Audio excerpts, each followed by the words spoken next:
Hello friends, welcome back to my channel. So today we will discuss the Government of India Act of 1919. On August 20, 1917, British government declared for the first time that its objective was the gradual introduction of responsible government in India.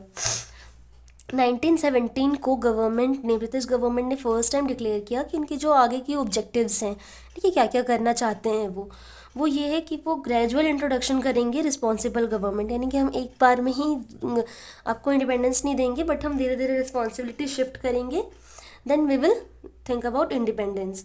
तो इसके लिए उन्होंने फिर government of India act of 1919 निकाला, मतलब लाया, जो कि इनेक्ट हुआ था 1919 में but came into force in 1921।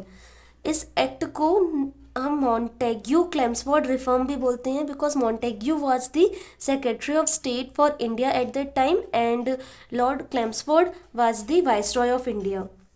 So basically we have to deal with the 11 features of this act, which is important, and we have to learn also these provisions. We have to learn, not only read, because reading will not help, as I said in my first video. The feature of this act were as follow. It provide for the classification of all subjects of administration into two categories. Like in our current constitution of India, we have divided the subjects in three lists. That is union list, state list, and then concurrent list. So at the time of 1919, the subjects were divided into two parts. That is central subject and provisional subject. ये जो classification थी ये devolution rules के अंदर की गई थी. The rules जो थे वो फैसिलिटेट कर रहे थे और अथॉरिटी प्रोवाइड कर रहे थे सेंटर से प्रोविंस को, ठीक है. इन दिस वे ये जो एक्ट है ये रिलैक्स्ड कर रहा है सेंट्रल कंट्रोल को ओवर द प्रोविंस, यानी कि प्रोविंस का जो प्रोविंस पर जो कंट्रोल था सेंटर का, उसमें कुछ क्या है, सेंटर का कंट्रोल अब कम हो रहा है, ठीक है. The centre and provisional legislatures, दोनों सेंटर और प्रोविंस वो ऑथोराइज्ड थे कि वो अपने रिस्पेक्टिव लॉज रिस्पेक्टिव सब्जेक्ट्स में अपने लॉज बना सकते हैं.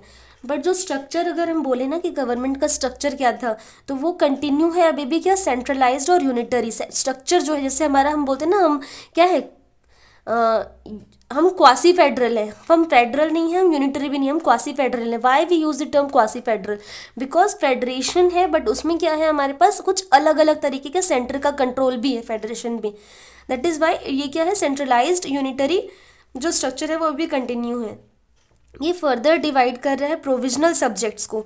सेंटर सब्जेक्ट की बात नहीं हो रही, प्रोविजनल सब्जेक्ट्स की बात हो रही है. दैट इज़ कि वो दो पार्ट्स में